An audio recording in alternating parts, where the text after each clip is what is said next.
Hi friends, எல்லாம் எப்படி இருக்கீங்க? இன்றைக்கி ஒரு சூப்பரான எம்மியான பிளாக் ஃபாரஸ்ட் கேக் தான் உங்கள் கூட நான் வந்து ஷேர் பண்ண போகிறேன். ஸோ வாங்க இது எந்த மெத்தடில் செய்கிறேன்னு சொல்லி கிச்சனுக்குள்ளார போயிடலாம். ஸோ இப்போ நம்ம வந்து ஃபஸ்ட்டு பேனை வந்து ப்ரீஹீட் பண்ணிக்கலாம். இதில் தான் நான் வந்து கேக் பேக் பண்ண போகிறேன். ஸோ இப்போ பார்த்தீங்கன்னா நம்ம வந்து ப்ராசஸ் ஸ்டார்ட் பண்ணிடலாம். ஸோ வாங்க கிச்சனுக்குள்ளார போயிடலாம். ஸோ இப்போ வந்து நான் ஆல் பர்பஸ் ஃப்ளார், அதாவது மைதா வந்து 200 கிராம் எடுத்திருக்கேன். ஸோ இது வந்து ஃபஸ்ட்டு நம்ம வந்து சலிச்சு எடுத்துடலாம்.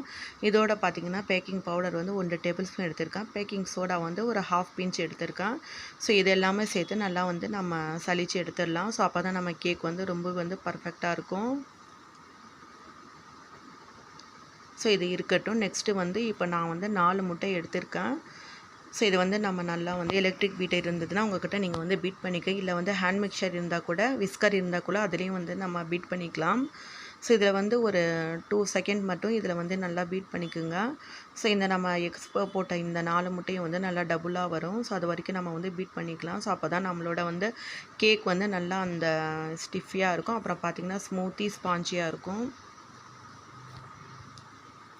ஸோ ஹோம்மேடாக தான் நான் இந்த கேக் வந்து ரொம்பவே வந்து ஆட் பண்ண போகிறேன் இதில். ஸோ இப்போ பார்த்திங்கன்னா நம்ம வந்து ஐசிங் சுகர் ரெடி பண்ணி எடுத்திருக்கேன். ஸோ இதோட வந்து நம்ம ஆட் பண்ணிடலாம். ஸோ இதில் பார்த்திங்கன்னா நான் வந்து ஒரு 3/4 கப் வந்து ஐசிங் சுகர் ஆட் பண்ணுறேன். ஸோ இதை வந்து 2 டிவைட் பண்ணி நான் வந்து ஆட் பண்ணுறேன் இதில். ஸோ ஃபஸ்ட்டு ஹாஃப் பார்த்திங்கன்னா இதில் வந்து ஆட் பண்ணி இது வந்து நம்ம ஒரு செகண்ட் மட்டும் பீட் பண்ணிக்கலாம். ஸோ நெக்ஸ்ட்டு இருக்கிறதும் இதோட சேர்த்து நான் வந்து பீட் பண்ணிக்கிறேன். ஸோ இப்போ பார்த்திங்கன்னா நம்ம இதில் வந்து வெறும் எக்ஸு, அதாவது முட்டை, அப்புறம் வந்து ஐசிங் சுகர் மட்டும்தான் ஆட் பண்ணியிருக்கோம். ஸோ இதை வந்து ரெண்டுமே வந்து நல்லா பீட் பண்ணிக்கலாம். ஸோ இப்போ இது போதுமானது. ஸோ இதில் பார்த்திங்கன்னா நான் வந்து 3/4 கப் வந்து ஆயில் எடுத்திருக்கேன். ஸோ இது நார்மல் ஆயில் தான். ஸோ வந்து ஸ்மெல் இல்லாத ஆயில், வெஜிடபிள் ஆயிலில், அதாவது சன்ஃப்ளவர் ஆயில் அல்லது வந்து ரிஃபைண்ட் ஆயில் எது வேணாலும் நீங்கள் வந்து எடுத்துக்கலாம். ஸோ இதில் வந்து நான் வெண்ணிலா எக்ஸ்ட்ராக்ட் வந்து ஒரு 1/2 ஸ்பூன் வந்து ஆட் பண்ணுறேன். அதிகமாக ஆட் பண்ண தேவையில்லை. ஸோ இப்போ வந்து ஏர் பபிள்ஸ் எல்லாம் ரிலீஸ் ஆகாத மாதிரி நீங்கள் வந்து கட் அண்ட் ஃபோல்டு மெத்தடில் வந்து இதை மட்டும் ஒரு டைம் கலந்துக்கலாம். ஸோ இப்போ வந்து நம்ம சலிச்சு எடுத்த அந்த மைதா, பேக்கிங் பவுடர், பேக்கிங் சோடா எல்லாமே இதில் வந்து ஆட் பண்ணிக்கலாம் நாம்.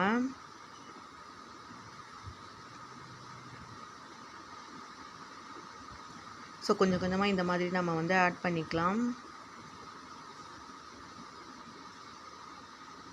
ஸோ ரொம்பவே வந்து டஃப்பாக நம்ம வந்து மிங்கிள் பண்ணக்கூடாது, அதாவது வந்து மிக்சர் பண்ணிக்கூடாது. ஸோ வந்து கொஞ்சம் வந்து லூஸாகவே நம்ம வந்து மிக்ஸ் பண்ணிடலாம். அதாவது கட் அண்ட் ஃபோல்டு இந்த மெத்தடில் வந்து நம்ம மிக்ஸ் பண்ணிக்கலாம். அப்போ தான் வந்து நம்ம கேக் வந்து கரெக்ட் கன்சிஸ்டன்ஸில் வந்து ரெடியாகி வரும் நமக்கு. ஸோ இப்போ இதில் பார்த்திங்கன்னா நான் வந்து கொக்கோ பவுடர் வந்து ஒரு 1/2 ஸ்பூன் வந்து ஆட் பண்ணியிருக்கோம். அதிகமாக ஆட் பண்ண தேவையில்லை, ஏன்னா வந்து இந்த கொக்கோ பவுடர் வந்து ரொம்பவே கசக்கும். ஸோ அதனால் வந்து தேவையான அளவு ஆட் பண்ணிக்கோங்க. உங்கள் கூட சாக்லேட் சிரப் இருந்தால் கூட நீங்கள் வந்து ஆட் பண்ணிக்கலாம். ஸோ இப்போ வந்து இந்த பேனில் தான் நான் வந்து கேக் பேக் பண்ண போகிறேன். ஸோ அதனால் வந்து பட்டர் பேப்பர் ஆட் பண்ணி பட்டர் போட்டு கொஞ்சம் வந்து க்ரீஸ் பண்ணி எடுத்துக்கலாம். ஸோ அப்போ தான் நம்ம கேக் வந்து கீழே பிடிக்காமல், ஸோ எடுக்கிறப்ப அன்மோல் பண்ணுறப்போ சூப்பராக வரும். ஸோ இப்போ வந்து இந்த மிக்சர் எல்லாமே இதில் நான் வந்து ஆட் பண்ணிக்கிறேன். ஸோ கீழே ஒரு 2 தடவை தட்டி ஏர் பபிள்ஸ்லாம் ரிலீஸ் பண்ணிவிடுங்க. ஸோ அப்போ தான் அந்த கேக் எல்லாம் வந்து கரெக்டாக அந்த கரெக்ட் டெம்பரேச்சரில் நல்லா பேக் ஆகி வரும். ஸோ இப்போ வந்து இது ப்ளேஸ் பண்ணிடலாம் நம்ம. ஸோ 40லேருந்து 45 மினிட் வரைக்கும் நம்ம கேக் வந்து பர்ஃபெக்டாக வந்து தயாராகிடும். ஸோ இப்போ வந்து இந்த விப்பிங் க்ரீமில் தான் நான் வந்து இன்றைக்கி விப்பிங் க்ரீம் வந்து ரெடி பண்ண போகிறேன். ஸோ இதில் பார்த்திங்கன்னா விப்பிங் க்ரீம், இது மிக்சர், இது உங்கள்கிட்ட க்ரீம் கிடைச்சா கூட நீங்கள் வந்து அதை எடுத்துக்குங்க நீங்கள். ஸோ இன்றைக்கி வந்து இந்த பவுடர் பேஸ்ட்டில் தான் எனக்கு கிடைச்சது விப்பிங் க்ரீமு.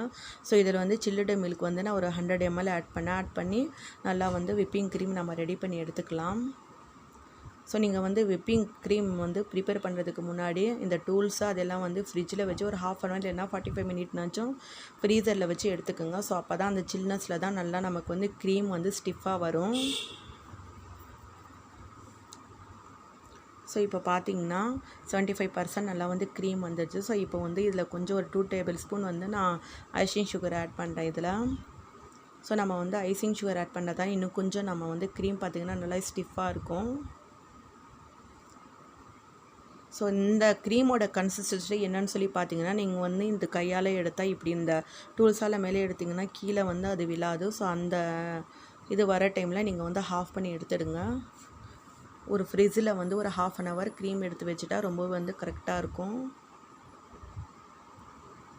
ஸோ இப்போ வந்து நம்ம கேக் வந்து பேக் ஆகிடுச்சு. ஸோ இதை வந்து நம்ம அன்மோல் பண்ணிடலாம். நான் அன்மோல் பண்ணிட்டேன். ஸோ இதை வந்து நான் 2 பார்ட்டாக வந்து பிரித்து வச்சுருக்கேன். ஸோ ஆற வச்சு 2 பார்ட்டாக நான் வந்து பிரித்து எடுத்திருக்கேன். ஸோ இதில் வந்து நான் செர்ரி போட்டு சிரப்பு செஞ்சு எடுத்திருக்கேன், சுகர் சிரப்பு. ஸோ இதை வந்து ஃபஸ்ட்டு நம்ம ஒரு லேயராக அப்ளை பண்ணிடலாம்.